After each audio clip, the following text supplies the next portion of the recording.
Student, in last video we were discuss about the harmful effect of the microorganisms. So this is the next point, that is the food poisoning. Food poisoning क्या है? जिसके अंदर हमारा खाना क्या हो जाता है, बिल्कुल ही ख़राब हो जाता है। अगर हम उसको क्या करते हैं, खाते हैं, तो हमारी बॉडी भी बहुत ज़्यादा डिस्टर्ब हो जाती है। जैसा कि आपको नाम से ही पता लग रहा है, फूड पॉइजनिंग। पॉइजनिंग क्या होता है? जहर।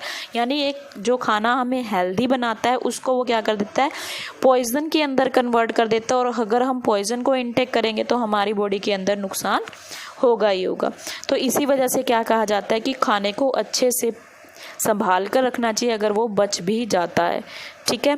सो यहाँ पर क्या बताया आपको, food poisoning could be due to the consumption of food spoiled by some micro organism. ये किसकी वजह से हो सकता है? कोई अगर माइक्रो ऑर्गेनिजम्स हैं जिन्होंने खाना को ख़राब कर दिया, अगर उसको हम खा लेते हैं तो हमें क्या हो जाती है, फूड पॉइजनिंग हो जाती है। फूड पॉइजनिंग क्यों कहा जाता है? फूड मतलब खाना, पॉइजनिंग मतलब जहर। यानी खाने को जहर बन जाता है, बट हम उसे क्या कर लेते हैं, हमें पता नहीं होता वो ख़राब है, बट हम उसे क्या कर लेते हैं, इनटेक कर लेते हैं। वो हमें क्या करता है, हार्म करता है। इसीलिए हमें क्या करना चाहिए, फूड को प्रिजर्वेट करना चाहिए, बचा कर रखना चाहिए। तो उसके कुछ मेथड्स हैं कि हाउ कैन वी प्रिजर्वेट फूड, हम खाने को बचाकर कैसे रख सकते हैं। So here is some methods how we can preserve our food. First one is chemical method. Chemical method यानी कुछ ऐसी थिंग्स को हम खाने के अंदर ऐड कर दें कि हमारा खाना या हमारा फूड है या जो भी चीज़ हम बना रहे हैं वो लॉन्ग टाइम तक हम यूज़ कर सकें। Like salt and edible oil are the common chemicals generally use to check the growth of micro organism. Micro organism की ग्रोथ को कम कर देते हैं कौन? सोल्ट और एडिबल ऑयल। इसको क्या कहते हैं? प्रिजर्वेटिव्स कहते हैं। जिसके थ्रू हमारा खाना खराब होने से बच जाता है उसको क्या बोलते हैं? प्रिजर्वेटिव्स कहते हैं। Sodium benzoate and sodium meta bisulphate are common preservator. इसको क्या बोलते हैं? कॉमन प्रिजर्वेटिव्स होते हैं। जो आप बाहर से खाना लेके आते हो, लाइक जैम या स्क्वैजेस लेके आते हो, वो ख़राब होने से कैसे बचते हैं? क्योंकि उनके अंदर फैक्ट्रीज जहाँ से वो बन के हैं वहाँ के अंदर कुछ केमिकल्स ऐड कर देते हैं जिसको क्या करते हैं, प्रिजर्व रहने में हेल्प करते हैं। Second one is common salt, जो हमारे घरों में ही मिलता है। उसके थ्रू हम क्या कर सकते हैं, जो मीट है, फिशेज़ है, उसको हम क्या कर सकते हैं, स्टोर करके रख सकते हैं। यानी जो आंवला है या रो मैंगोज़ हैं, टर्मेंट हैं, ये इनको हम क्या कर लेते हैं, बचा कर रख सकते हैं। किसकी हेल्प से? कॉमन सॉल्ट की हेल्प से।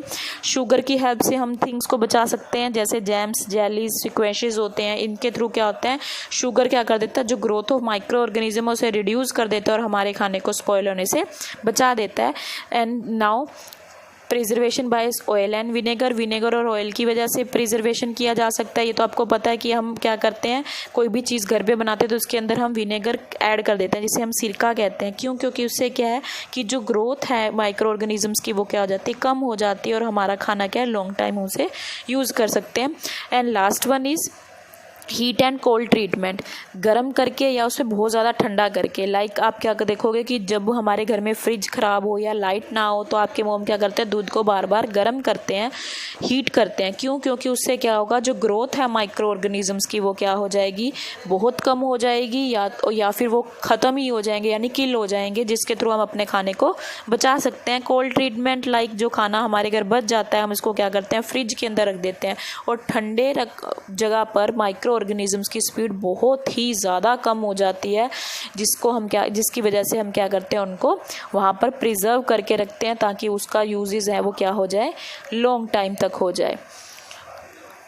या फिर हम क्या करते हैं, स्टोरेज एंड पैकिंग। हम क्या कर सकते हैं, उन थिंग्स को स्टोर करके रख सकते हैं, जैसे ड्राई फ्रूट है, वेजिटेबल्स, छोटे छोटे इवन वेजिटेबल्स हैं, सॉलिड सेलर्स हैं, उनको हम क्या करते हैं, एयर टाइट पॉकेट्स के अंदर रखते हैं ताकि क्या हो, जो बाहर की एयर है जिसके अंदर माइक्रो ऑर्गेनिजम्स प्रेजेंट है वो क्या ना हो, एंटर ना हो और क्या हो, हमारा फूड स्पॉइल ना हो। So this is the methods to preserve your food. So now we will discuss about nitrogen fixation. Nitrogen fixation अभी मैंने बताया, जिसके ये भी माइक्रो ऑर्गेनिजम्स करते हैं, जिसके थ्रू हमारी सोइल क्या होती है, फर्टाइल होती है। एक राइजोबियम नाम का बैक्टीरिया होता है, जैसे हमने पढ़ा था अभी शेल्टर वाला चैप्टर पढ़ा था जिसके अंदर हमने देखा था सिम्बोसिस किया था। सिम्बोसिस में क्या था कि दो थिंग्स एक दूसरे को बेनिफिट करते हैं, उसके अंदर ही हमने राइजोबियम बैक्टीरिया के बारे में पढ़ा था। राइजोबियम बैक्टीरिया क्या करता है, जो एनवायरनमेंट के अंदर नाइट्रोजन है उसको क्या कर देता है, मिक्सअप करता है सोइल के अंदर जो वाटर है, और वो उसको क्या करता है, रूट्स के थ्रू पूरे के पूरे प्लांट के अंदर प्रोवाइड करवाता है और उसको क्या करता है, क्योंकि नाइट्रोजन की ज़रूरत होती है प्लांट को, हर एनिमल लिविंग ऑर्गेनिज्म जो भी है उनको ज़रूरत होती है। प्लांट खुद सांस लेकर उसको नहीं ले पाता तो क्या करता है, राइजोबियम बैक्टीरिया उसकी हेल्प करता है ताकि क्या हो, उनको नाइट्रोजन अच्छे से प्रोवाइड हो जाए। बट आप सोचोगे कि नाइट्रोजन लिविंग ऑर्गेनिजम्स भी ले रहे हैं, प्लांट्स भी ले रहे हैं, बट उसका जो अमाउंट है वो 78% ही है, वो कम क्यों नहीं हो रहा? अभी भी वो क्या है, हमारे एनवायरनमेंट के अंदर 78% है। उसका रीज़न क्या है, नाइट्रोजन साइकिल। एक साइकिल बना हुआ है हमारे एनवायरनमेंट के अंदर जो क्या करता है, जो यूजेस हो रहा है नाइट्रोजन का उसको दोबारा से फुलफिल कर देता है, जिसकी वजह से क्या है, उसकी कमी नहीं होती। जो अमाउंट हमारे पास नाइट्रोजन का था वो वैसा का वैसा ही रह जाता है। सो दिस इज़ द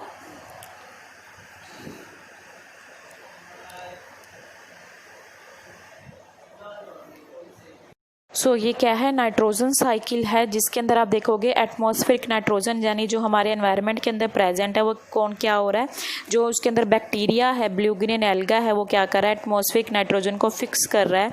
उसके बाद क्या है, वो बैक्टीरियाज क्या कर रहे हैं, turn fix nitrogen into nitrogenous compound, nitrogenous compound के अंदर उसको क्या कर रहा है, टर्न आउट कर रहा है। उसके बाद वही कंपाउंड क्या कर रहा है, नाइट्रोजन को सोइल के अंदर क्या कर रहा है, मिक्सअप कर रहा है, जो क्या होता है प्लांट्स के द्वारा लिया जाता है और प्लांट्स उसको एनिमल्स खा रहे हैं, उसके अंदर ट्रांसफर हो जाता है और वो दोबारा से नाइट्रोजीनियस क्या है कंपाउंड जो एक्सक्रिएट करते हैं वेस्ट या फिर जो डेथ हो जाती है दोबारा से क्या है सोइल के अंदर मिक्स हो जाता है और सोइल से वो दोबारा से क्या होगा, बैक्टीरिया उसको नाइट्रोजीनियस गैसेस के अंदर क्या करेगा, कन्वर्ट कर देगा, नाइट्रोजन गैस के अंदर कन्वर्ट कर देगा और दोबारा से वो क्या होगा, एनवायरनमेंट के अंदर चला जाएगा। So this is the all cycle of nitrogen, जिसकी वजह से जो बैलेंस है नाइट्रोजन का वो क्या रहता है, हमारे एनवायरनमेंट के अंदर सेम ही रहता है। So this is all about for your second chapter. Here your second chapter is finished. Thank you.